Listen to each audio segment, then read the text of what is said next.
Hi everyone, I'm Sonia and you're watching my channel Sonia Psychology Classes. We have been doing research methods till now and we did in research method the self-report questionnaires in our last class. In this class, we'll be continuing with self-report and we'll be doing interviews. So research method chapter is common across all the boards, be it IB, CBSE, AS level, grade 11, DP1, ICSE, NIOS, whatsoever it is. So since it's a common chapter across the boards, so anyone can watch this. So let's get started. So in last class we did questionnaires, and just a quick recap, questionnaires was all about that data is collected for the research in the form of in a written format. It can be anything, be it digital, pen, paper, or whatsoever it is, or Google Forms, anything at all. So any written form kind of data collection is questionnaires. Now interviews are different from questionnaires. Interviews are all related to data collection that is verbal in nature. So any communication verbally happening between the participant and the researcher comes under interview. Now interview can be further divided into maybe face-to-face interview, telephonic interview, nowadays even virtual interview on Zoom or Google Meet, and there are so many platforms where you can have the interview. It is more time consuming than the questionnaire. So like questionnaires had two kinds of categories, close-ended questionnaires and open-ended questionnaires. We had done then in the previous class. In this class, in interviews, we have three kinds of interviews: structured interviews, unstructured interviews, and semi-structured interviews. So we'll be doing each one of these one by one. So let's first start with the structured interviews. What are structured interviews? It simply means that in structured interviews, the researcher pre-plans and had fixed number of questions already in the mind before actually taking the interview. So for example, I have a participant to whom I have to, whom I have to take the interview, and I have already prepared my 10 questions, list of 10 questions, and I plan to ask only these questions to the participant. So here it is pre-planned. There are fixed questions asked to each participant. That is called a structured interview. So the example of structured interview would be where any researcher wants to collect the data from various participants on one particular thing. For example, I want to know that in your school, how much homework do you get? How many times do you have exam? Do you get snack break or no? How do you feel? How the teachers are, or how is the curriculum, or how is the structure of the building? And so on. So I come to your school and I ask each student the same set of questions. So the same set of questions is asked to all the students, so that becomes the structured interview. So what is unstructured interview? Unstructured interview is different from structured. In structured, we have fixed, we have pre-planned questions. In unstructured, we do not have a pre-planned or fixed questions. Our questions can vary randomly while we are taking the interview. Now, in this unstructured interview, the topic is pre-decided. That if I am a researcher or an interviewer, then I have to ask the interviewee or the participant about some topic. Now, the topic is decided already that this is what I want to ask questions upon. But what questions that it would be can differ. Now, let's take an example here. You must have watched news channels or so where the TV anchor is taking a interview of a politician. Now there the topic remains the same, that TV anchor knows that today in this interview I'm going to ask about their political career, what all they have done, what all they have not done, whatever it is. So this is the topic that they plan to stick on to. Now the questions may vary. When they start off with asking a question, whatever the politician answers to that question, on the basis of that answer, the next question is framed by the interviewer. Then whatever second question is given to second question answer is given by the politician, the third question is again framed by the interviewer there and then. So every leading question may vary, may change. Whatever question comes to my mind at that point of time, I keep asking the interviewee about that. So in this, the questions are not pre-planned, only the topic is pre-planned, that what I'm going to ask, but whatever the answers the participant keeps giving, my questions will keep on changing with that. So it is an unstructured interview. Just like news channel, once you watch those kind of channels where TV anchor is asking a politician about it, you will get an idea of it. Then third is semi-structured interviews. Semi-structured interviews is a mix of structured and unstructured interviews. In semi-structured interviews, the topic is decided, few questions are pre-decided that this is what I am going to ask the participant. But some questions may vary. I don't know if you have watched or no, there are programs like, where celebrities are called on the show, like Coffee with Karan, or there are some other shows as well where, the host is asking the celebrity about, okay, which movie has come in, was it a hit or was it a flop, or, why did you choose that movie, and what is going in your love life, and so on, things like that.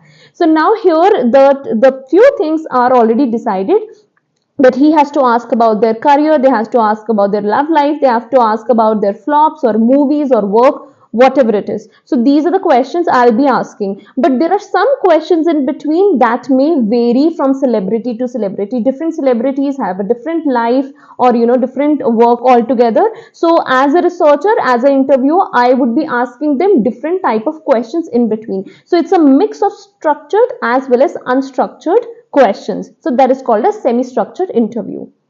Now let's compare all these three and see that what are the pros and what are the cons. So the strength of structured interviews, where all the questions are fixed, the biggest strength of structured interviews is that it is very easy to analyze and compare.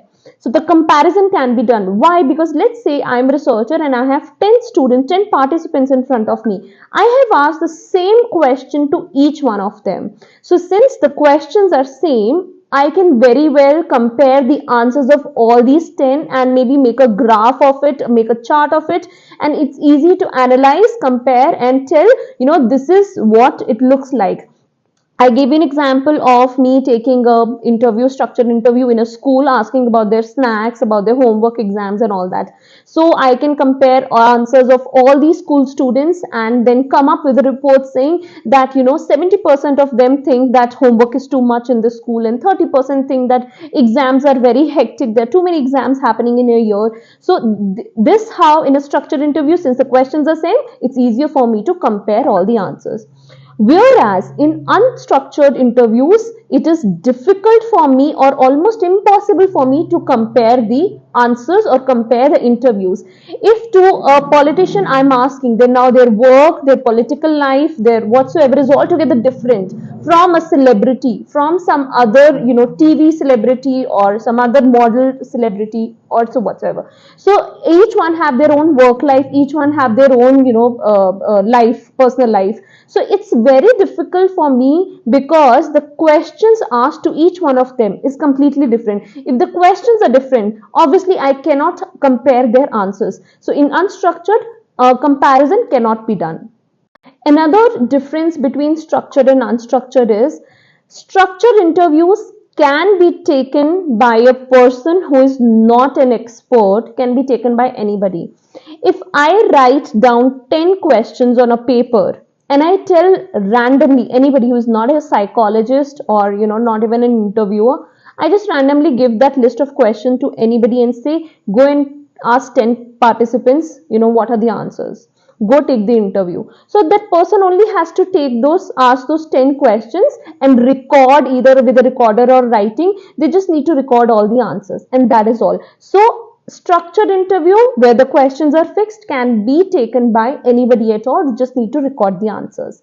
But unstructured interviews are usually taken by a professional or by an expert, because the questions that are made up in the mind, that are framed in the mind, are there and then at that very moment only. And if you do not have a knowledge of the content, you do not know what you have to ask, what is the next question that I have to ask the participant, I'll be stuck. So it is very important in unstructured interview that it can only be taken by a professional or by an expert.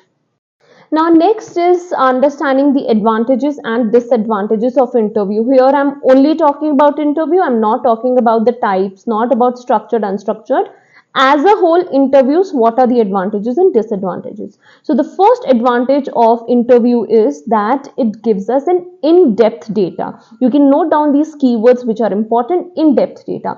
Now, when I'm asking the person, a participant, a question, I usually get a lot of, the participant keeps speaking about lot many things. So there is so much of information that I'm able to gather. So that is an in-depth data. Second advantage of interviews is, especially when it comes to semi-structured interviews, that it gives me a very good insight of what the person thinks about their thoughts, feelings, and emotions. Because in unstructured, there are no fixed questions. So the questions are not just what I think. So before I start the interview, I might have limited thoughts in my mind, hence I have made just 10 questions. But in unstructured interview, what is happening as I meet the person? Maybe while talking to that person, I keep coming up with new questions all the time and I keep asking them more and more. So in unstructured interviews, what happens? The advantage is that I get a very good in-depth data, I get a rich data and information and lot of insight in what their thoughts are, what are their feelings, and what are their emotions. The third advantage of interviews is that, which is, let's compare it with the questionnaires here. Now, data is being collected by questionnaires as well as in interviews. But in questionnaire, whatever is written on the paper, you can only read that and know what the participant thinks. So that is what you have it. But in interview, whatever they're speaking along with the non-verbal communication. So this is the most important thing that interview has as an advantage. In questionnaire, you cannot see how the person is reacting, what are their gestures, what is the body posture, what are their expressions, what is their tone, nothing. They can only see whatever is written on the paper, and that is all the information that you can get in a questionnaire. But in an interview, you can get all the non-verbal cues. While talking to the person, I'm not just getting data, whatever they're speaking, along with what they're speaking, I'm also able to see their hand movements, their gestures, their expressions, their body posture, body language. With all this, I'm able to gather much richer data than what I can get from the questionnaires.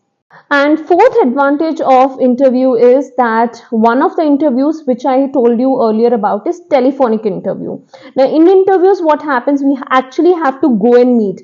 I'll again compare it with questionnaire. Questionnaire, you can send it through email, you can post it, you can send it through WhatsApp, Google form, anyhow in any digital way or in physical way, you can send the questionnaire and get the results. But in interviews, what has to happen? You have to go meet the person and take the interview. But nowadays this is not a problem at all, because we can have telephonic, we can have virtual meet, or in any form of digital way we can have the interview. So this has become very easy for us and it is very cost effective. If I talk about virtual, if I talk about telephonic interview, I just have to give them a call and I don't have to really buy a plane ticket or drive to that person and meet them. So this becomes very easy for me. Telephonic or a virtual interview, I can take the interview and it becomes very cost effective as well. So we are done with four advantages of interviews. Let's start with the disadvantages. So the very first disadvantage of interview is that it can be socially desirable. So what does that mean? A participant can behave in a socially desirable manner which can lower the validity of my interview. In last class or in a few classes back, I told you what social desirability. It means that you behave in such a manner that you're socially accepted, that you are not giving true answers. You might fake or pretend or might try to give answers which are pleasing the other person, pleasing the interviewer. So when the person is sitting in the interview, right, face to face, they might get a feeling that here, this interviewer might judge me, or what will they think about me if I say this. So that eye contact and face to face talking can make a person feel nervous, more on anxiety, and they might feel that I might be judged on what I'm going to say. So they start showing socially desirable behavior. So when they start showing social desirable behavior, the validity of the data goes down. The second disadvantage of interviews is that it can be a researcher biasness can be there. So what does that mean? For example, I'm an interviewer and the other person, the participant who is sitting there is giving me the interview. Now, whatever the data is being collected, I'm recording the data. I have my own perceptions, I have my own vibes, I have my own thought process. So I might judge as a researcher, I might judge the other person, or maybe I'm not liking their tone, I'm not liking their body language, and I feel it's a little offensive, or how they are, talking to me, or things like that. Maybe it's the body aura, or something like that. So what happens is I might form a perception of that person in my own way, and this might lead to lower validity and researcher biasness. So this researcher biasness can actually be a disadvantage where I'm not collecting the data as I should be. I'm just being a little biased while taking the interview. So the third disadvantage is the difficulty in taking the interview. That means, for example, there is a remote area. As a researcher, I want to take interview of people in a very small village, how they are, adjusting their lives in that very remote area of a country or a city. So now what happens is, I am not able to go there. It could be transportation issue, or I am not able to go there because I'm not able to find location, or whatever reason is this, or these people, because they are not, they are illiterate, they are not able to travel, they don't know how to travel to my place to give the interview. So in such kind of cases, it is difficult for an interviewer or for the interviewee to actually travel and give face-to-face interviews because it's a remote area. Or maybe the participant whom I want to take the interview of, maybe they are ill, sick, or maybe they are handicapped and they are not able to really come up to the place to give the interview. And it can also be a problem with telephonic, or just not face to face but telephonic and virtual as well. Maybe this remote area doesn't have any internet at all, or there are no phone lines also, so it becomes very difficult for me to take the face to face or any kind of interview here.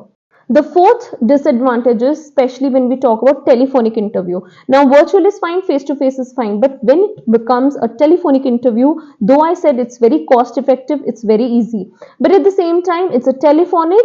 I will not be able to see any non-verbal communication, so no non-verbal cues will be gathered by me as a researcher. I'm saying by a researcher. Now, in this, what happens?